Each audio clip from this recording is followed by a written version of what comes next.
Daffodil, which has more than 65 different species and in this country is also called daffodil, is rightly considered one of the most popular harbingers of spring. Its name is derived from the Greek word narkein, which means to stun.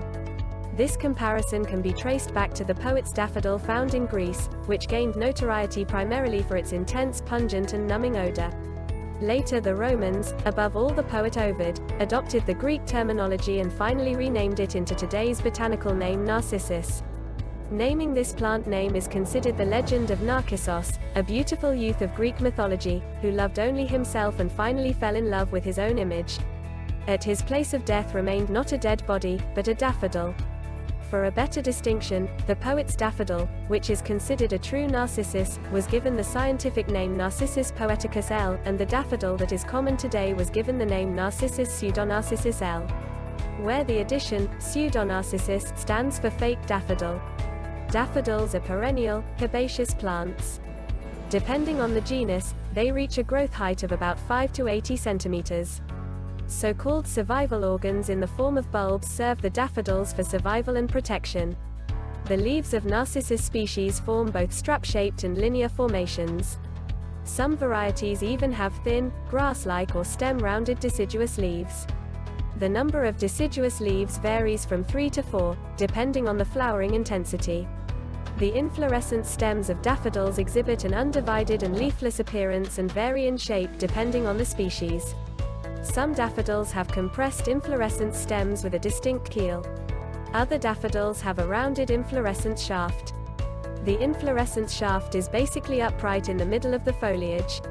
Depending on the genus, the compressed, racemose-looking inflorescences of daffodils have between 1 and 20 flowers, whereby the flower buds are enclosed by spathe-like bracts. The colors of daffodil flowers impress with brilliant shades of white, yellow or orange. Identical-looking petals form the perianth, which also bears the name perigon with 6 tepals, the perigon leaves. In addition, daffodils have a so-called secondary corolla. The flower shapes of daffodils vary greatly depending on the genus.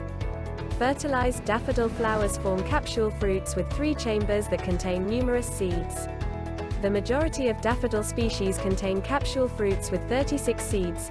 Only a few species, such as hoop-skirt daffodil, contain significantly more seeds. However, none of the daffodil plants has more than 60 seeds per capsule fruit.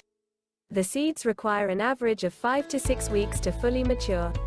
Depending on the species, the shape and color of the seeds vary from wedge-shaped and dull black to elongated round and shiny black.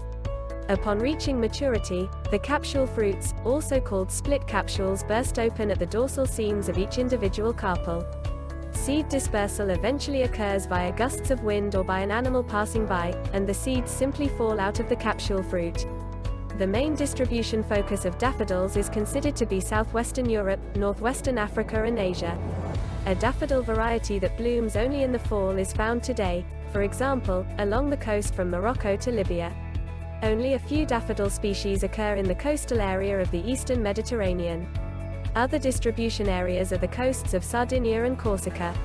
Among the most widely distributed genera of Narcissus are the poet Narcissus and Narcissus pseudonarcissus, colloquially known as daffodils.